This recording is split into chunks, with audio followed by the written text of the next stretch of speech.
Hey everybody, welcome to our first episode of the Vitalyst Spark podcast. In this episode, we're going to peel back the layers of the relationship between transportation and health in our communities. Now, when it comes to well-being and health, nothing could be more recommended than play, or plays for that matter.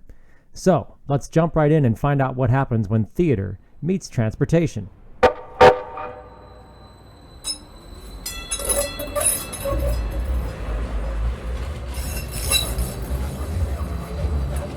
My name is Jon Ford, and we have two guests with us today. We have Xanthia Walker, and we have Paula Ortega from Rising Youth Theater. Welcome, you guys. Thank you. Thanks. Thank you so much for being here. Did you get here by light rail?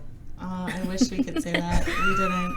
Not today. No performances today? I reached Cynthia through the light rail See? to get to her. All right, let's get into the topic here. What in the heck is a light rail play? So light rail plays are 5-minute performances that take place in the light rail and on the light rail platform.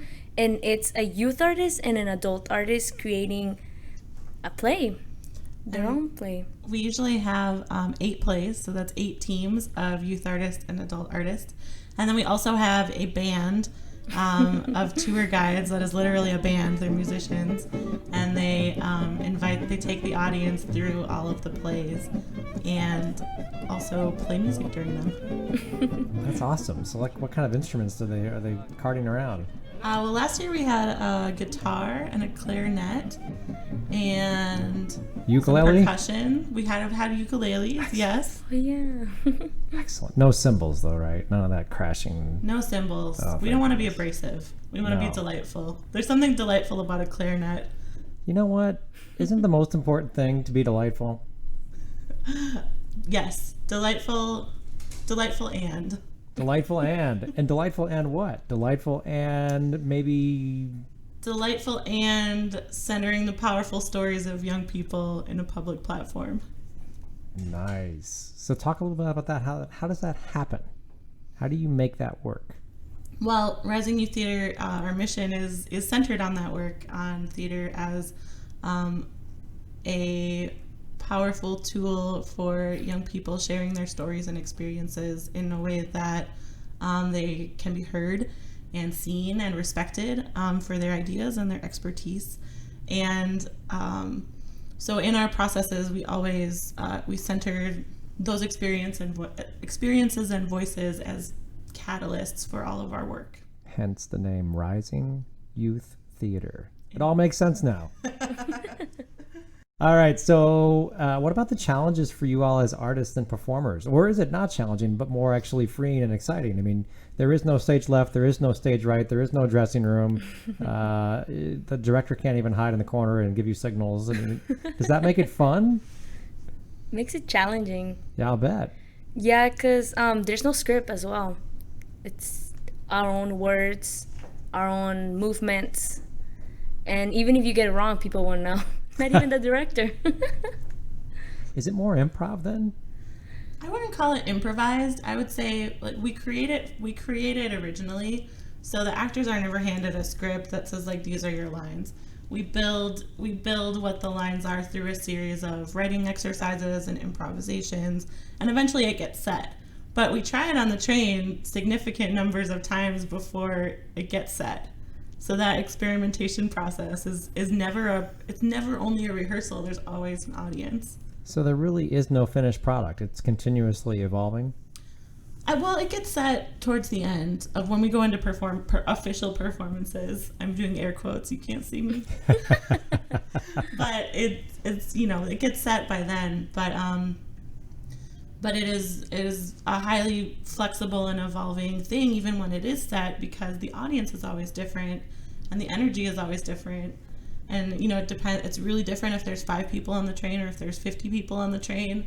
And all of those things change the experience of performing. And that's what's exciting about it to me, is that the pieces have to be so responsive to whatever is happening on the train that day.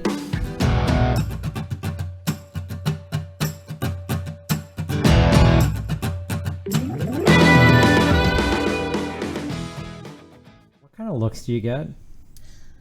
What kind of How do looks people we get? respond? They asked their price. Sometimes we had an issue, right, about some guy just going off in a performance because he wasn't like okay with that kind of type of thing because it had to do with racism. Oh, What's the Tomas one? We get all kinds of reactions. Most of the reactions are really like surprised and delighted, but sometimes people are traveling and they're having a bad day and they don't want someone singing in their space. And that's also totally legitimate. So there have been a couple moments where we've like been like, okay, thank you, and just shifted, and gave a person who needed their space. But most of the time, people are really delighted to encounter the plays, or at least really surprised. They're excited too. They start to follow us after that. Yeah, a lot of people sort of pick up the tour. Like, they'll see us on the train and then stay and watch the rest of the plays and follow it back around. that's fantastic. All right, so you talked about this idea of themes, and you got a whole cycle of plays. So where did you go to get your themes, and with what purpose did you come up with those themes? Well, we go to the space. A lot of the young people that we work with ride public transportation every day, and so they're community experts in what that experience is. And so when we're partnering youth and adult artists together, those two people then go on a research journey where they spend time on the trains and they have specific questions that they're looking to get answered.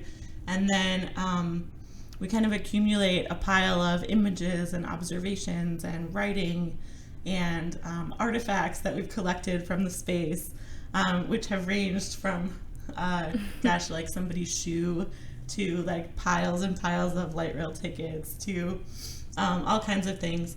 And then from that pile, the ensemble, which is all of the 8 teams together, and then also the design team, we see like kind of what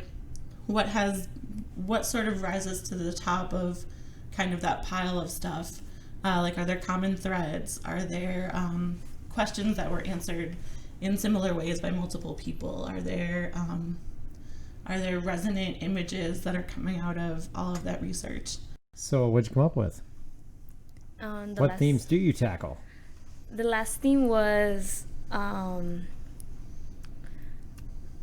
what do you see outside? Yeah, it's kind of like assuming. It was like about seeing and unseeing. Yeah, seeing and unseen, that's it. So who do you see and who don't you see? And how do you unsee or see? In terms of social interaction on the train?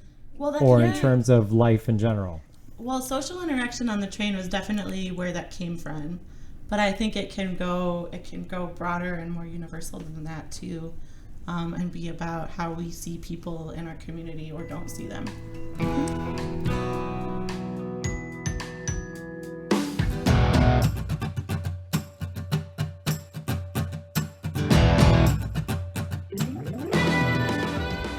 So when you throw these themes out, and you do these plays, do you sort of see people's light bulbs go off over their heads? Do they start to understand? Do they walk off the train with a different perspective than when they walked on?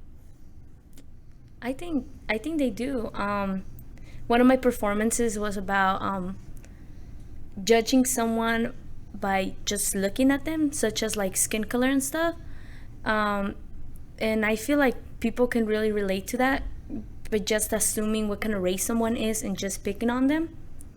I feel like they walk off by like just knowing that there's just not one race that has the same skin color, that there's more out there, and just to not assume. I think I think it's always the hope of an artist, and especially artists that create original work based on people's truths and experiences. Like, we hope that when we make that work, people feel compelled to listen and to think about it after they walk away. So that's always the hope. And whether or not that's always achieved is a great question that I ask myself every day.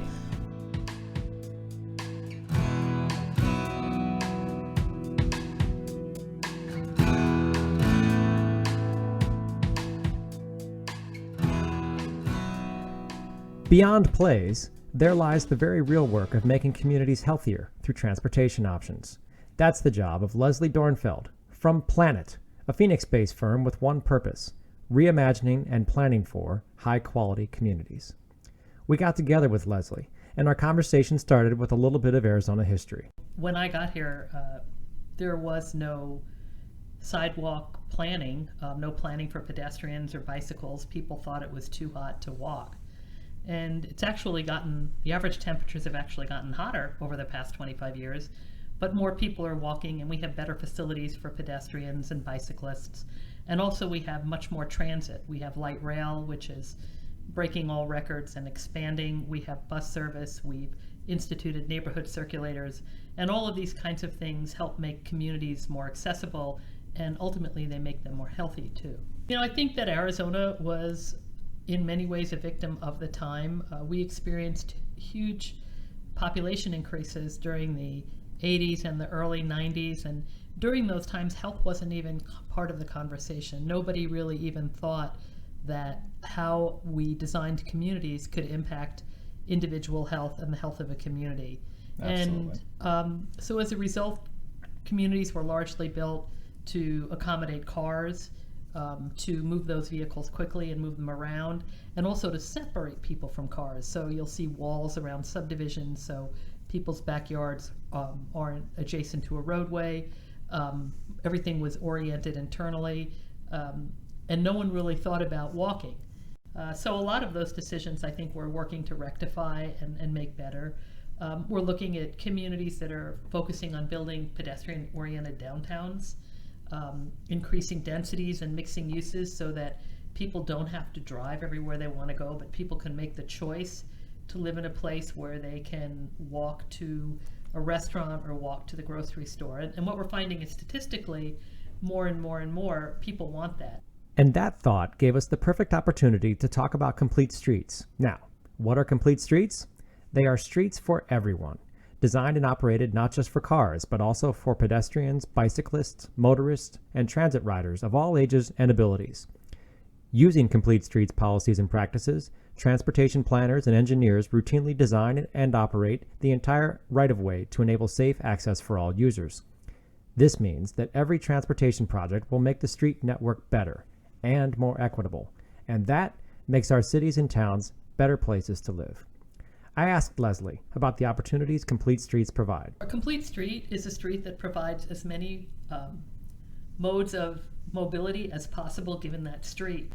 But on wider streets that maybe are at the half mile or the mile, streets we typically call arterial, those mile streets and collector streets, there's real opportunities to provide a variety of transportation choices, in particular a better walking environment, a better bike environment, and a better bus environment.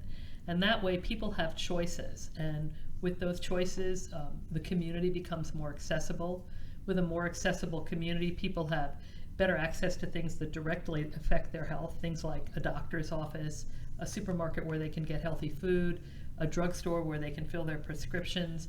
But if they also have those choices and they don't have to drive all the time, they're more physically active.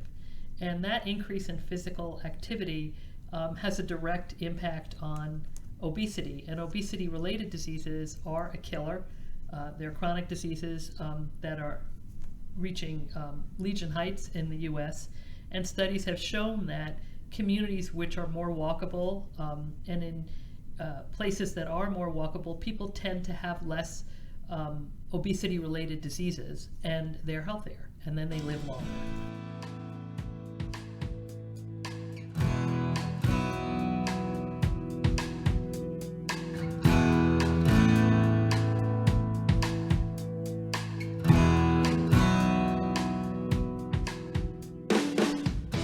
We also talked about how complete streets work not only in big cities, but in rural parts of Arizona. A lot of people say, oh, it's a rural area and nobody walks, but a couple things I'd like to point out about Arizona, they may or may not be true elsewhere in the US. We have a huge percentage of our land that's devoted to Native American communities. And a lot of those communities, people do walk, and they walk along the sides of highways, and the death toll, especially at night in those areas, is usually quite high. And so that portion of the community really benefits from safer streets and streets that are more complete, streets that might offer a very wide shoulder. The Arizona Department of Transportation actually developed a policy, they call it a complete highways policy, because they recognize that when highways go through downtowns and they typically need to improve highways because of increased traffic or other reasons, that a lot of times those downtowns can lose sidewalks, or they can lose other amenities because the roadway needs to be built to standard. So let me grab you right there, because we've heard this a number of times. Nogales, for example, just said to us, we can't do anything with our downtown because it's a highway. Right. Is it that they don't know about complete highways? Yeah, so they probably don't. It's a really great policy. It looks at roadways based on the land uses that are around them and recognizes that it may not be able to be feasible to put in an 8-foot sidewalk, but a 4-foot sidewalk is better than no sidewalk at all. So, and you've got a bunch of other rural areas, and you mentioned the reservations. I know I just had the opportunity to drive through the San Carlos Apache Reservation, and they have a beautiful bikeway right next to the state highway. It includes lighting about every 300 yards. I mean, it's fantastic. And so there are good things that are happening in Arizona. Payson, for example, has done a lot of work on their trail system, actually creating trails that lead to their schools so that kids can commute in ways other than by car. Other experiences you've seen around the state? Yeah, I mean, Eager has a fantastic rails to trails. They're doing a lot to redevelop their downtown, as is Springerville. Places like we were talking about earlier, Globe in Miami, Superior, those smaller mining communities. Globe has just done a great job with their downtown and worked really hard on a pedestrian environment. A lot of these smaller mining communities have, Bisbee too, have the stair climbs, right, which encourages folks to really explore the downtown from a walking perspective.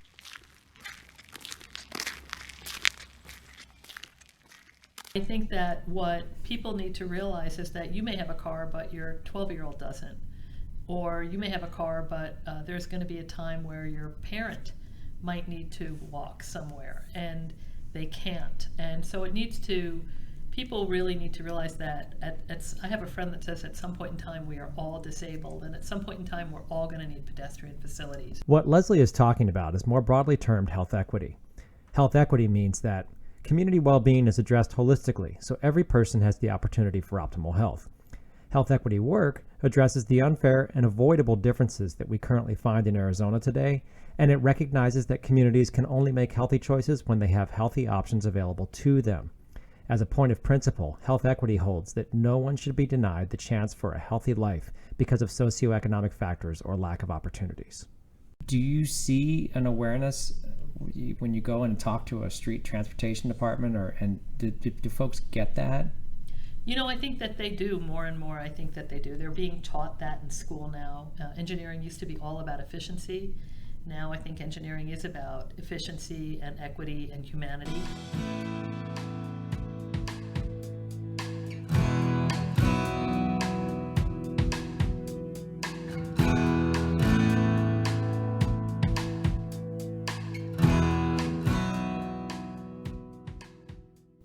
So then we talked about health impact assessments, or HIAs. Health impact assessments are cool. HIAs essentially function as an analysis of the health impacts that a past, current, or future decision has on residents' health and well-being. It could be an issue of air quality, mobility, living conditions, or any number of health-related circumstances. A good example is we were looking at a project in northern Arizona, and the engineers thoughtfully put a pedestrian path to a hospital from a senior center, but that pedestrian path actually, even though it was direct, went across a wash. The seniors weren't going to cross the wash when it was raining. The wash was unstable. So we looked at it and said, it's probably better to just get the seniors to the bus stop, let them take a bus to the hospital, because they can also take a bus to the market, take a bus to the community center. And those were the small kinds of changes that were made, and we realized the benefits from creating a pedestrian path that gave them access choices to different areas had bigger health impacts than a single path to a hospital.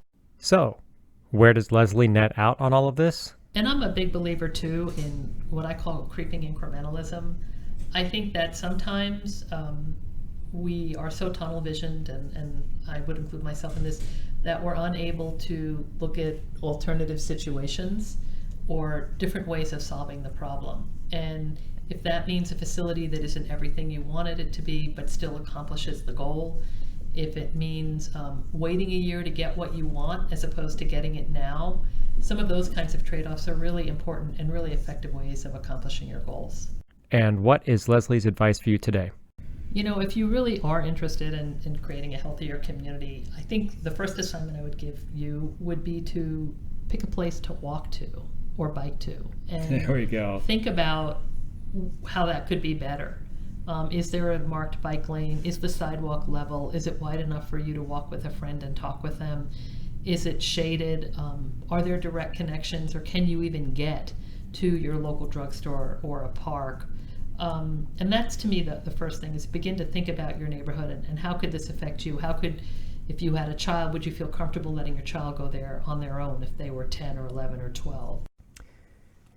If you want to connect with the great work Leslie is doing, visit her website at planet.us. That's planet.us. Connect with national resources through the American Planning Association at planning.org and Smart Growth America at, you guessed it, smartgrowthamerica.org. Finally, you can get engaged with our state's very own Arizona Alliance for Livable Communities at livableaz.org. And now, let's get back to a little more fun with Rising Youth Theater's light rail plays.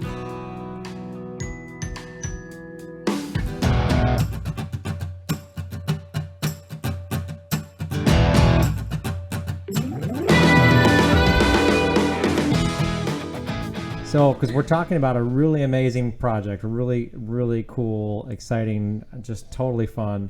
You guys put on plays on the light rail line. Yes. We do. How did that happen? How did that start?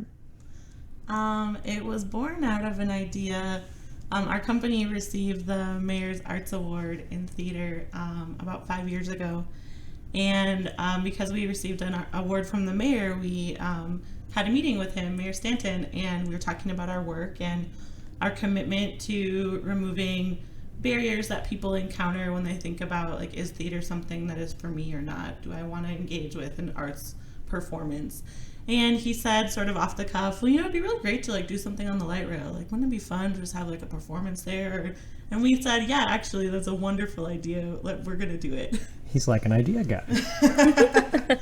So we were really lucky because around the same time, the Arizona Commission on the Arts had a fantastic program called the Art Tank Awards, and it was like Shark Tank.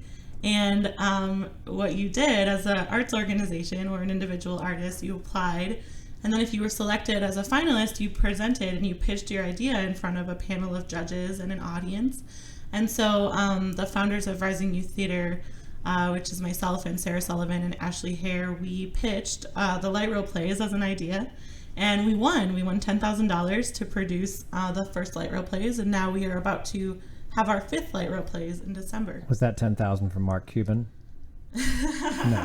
No, that's ridiculous. You know what? Actually, this program doesn't exist anymore because it was a part of a special allocation of funding to the Arizona Commission on the Arts that was unfortunately cut. But I think it was really, it was a really amazing way to get arts organizations to think about what else could we do to participate in our communities better. So lots of pop culture. I mean, this is pop culture. Is that fair? I would say it is probably youth-driven, justice-driven pop culture.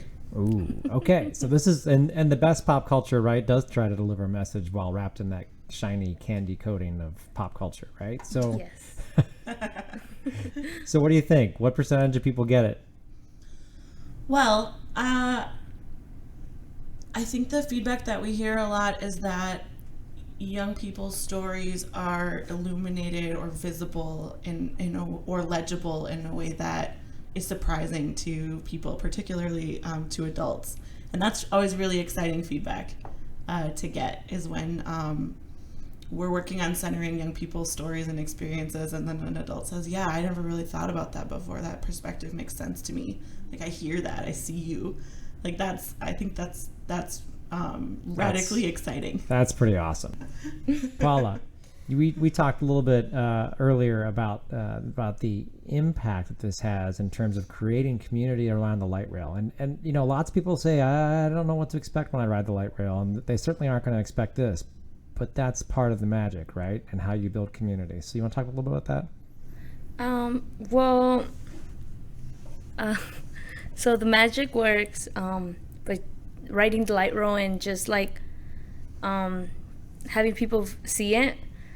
By the end of the night, I meet a lot of people that actually enjoyed it, and they were not expecting what was happening. Like, they were not expecting this. Isn't that the best compliment when somebody says like, wow, I totally didn't expect that and it was awesome? Yeah, it feels amazing because I felt like our voice and our stories were being heard and people are actually getting it. Because a lot of our stories have to do with like situations that are happening around the community and things that people are not seeing or things people are afraid to speak about. So it's a really good way of getting the word out and getting people engaged in the community. You're really facilitating understanding, right? Amongst groups who wouldn't necessarily connect over those issues. Is that correct? Yes. Well, that's one of the really exciting things about the light rail as a site of engagement and performance is it's a place where there are all different kinds of people who might not usually talk to each other in one room or car or however you want to frame that box that we're riding down the street in. That's what I've always loved about public transit. I mean, I think, but so it sort of takes a certain amount of curiosity or at least somebody to engage you with that curiosity. And that's really one of the keys too. That's one of the magical parts about the light rail play, right? Absolutely. One of my favorite parts of our process is when we start the research process and the artists go out and just talk to people on the trains. And people are always so largely delighted to be invited to sort of look up and have a conversation. And people come back with the most incredible stories and images, and we ask people like what books they're reading, if they're reading on the train, and why they read that book, and just those little moments of connection. I think. Are those built into the script of the play? Do you guys look for that? Yeah, it's built into our research process, and sometimes, and all of that stuff accumulates, and then it sort of like accumulates in a pile, and then like funnels down into these plays. Okay, so it's probably not all unicorns and puppies. You probably have had your fair share of interactions on the train where people were like, leave me alone. Absolutely. Yeah. How do you guys handle that stuff? We're very respectful of that. Just leave them alone. It's a shared space. It's a space for everybody. If somebody's having a terrible day and they don't want to have a singing performance in front of them or a giant puppet pass them by, that is okay. A giant puppet. Yeah, there's puppets. So as people are being transported to work, they are being transported in their perceptions.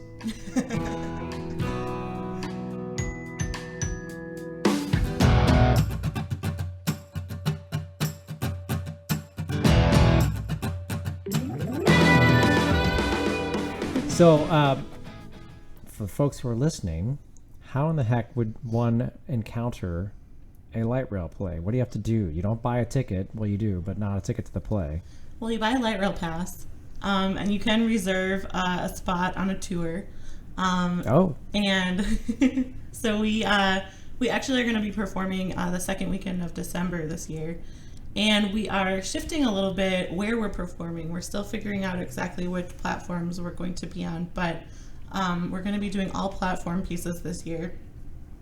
And we will move from platform to platform, hopefully going all the way from downtown Phoenix to Mesa. Wow, that's tremendous. So you're getting a little more ambitious. I think, we did the same loop of Roosevelt to Camelback for the last 4 years, and now our artistic ensemble is asking, so what is the next part of this light rail journey? Okay, so I only bought a light rail pass to get on to this play. How is your work being funded? Well, our work is funded through a combination of government grants and foundation grants. We have a lot of really amazing individual donors. We have, how else are we funded? Making new theater shirts. We got merchandise, people. Yes. Yeah, but it's largely through grants and donations, and it's really a big part of the philosophy of our organization that we want everyone who wants to have access to a theater experience to feel like not only like they have access to it, but they are welcome and invited to participate in the process and the product. So we collect donations at all of our shows, And we have found that we even out, like we make the same amount of money in donations as we would have in ticket sales. So extending that kind of welcome and not formally charging ticket prices, but inviting donations actually is completely the same as charging tickets from a company perspective. Well, how cool is that? It is really cool. Okay, lightning round questions. Paula, what is the most exciting thing that's ever happened to you during a light rail play? The most exciting thing that has happened to me was when I was working with puppets in a dressing rehearsal, and we were just performing, and some guy just comes and sits on the chairs that we're using, and he just sat there without knowing what was going on, and the puppets were like almost on his face, and he was just like enjoying laughing, and it was just so amazing. That's awesome. How he still had no idea what was going on, even though the things are like right there where he was. All right, question number 2, Xanthia. What's the best piece of feedback you've received as a result of a light rail play? In our second year, we were in a dress rehearsal also. I guess all the interesting stuff happens in dress rehearsal. And we were on the train, and a young gentleman handed a little tiny piece of paper to one of the artists as he was getting off the train, and it was like a piece of a receipt, and it said, "It takes guts to do nifty shit." That's awesome. Okay, so end of lightning round. That was quick. How do people find out more about Rising Youth Theater? What can they do to support Rising Youth Theater? And if they're interested in experiencing a light rail play for themselves, how do they find out where to go and when? You can find us at risingyouththeater.org. We're also on Facebook and Instagram. And we will be having the 5th year of the light rail plays the second weekend of December. That's awesome. All right, so risingyouththeater.org. Get all your details there. For those of you who are like me who just can't wait to see what this is all about, make sure you go to Instagram and check it out so we can get some good looks at what this is like. Thank you both very much for being here today. It's been a true pleasure. Thank you, thank you, thank you. Thank you. Also look on the website for auditions, because anyone can come and audition.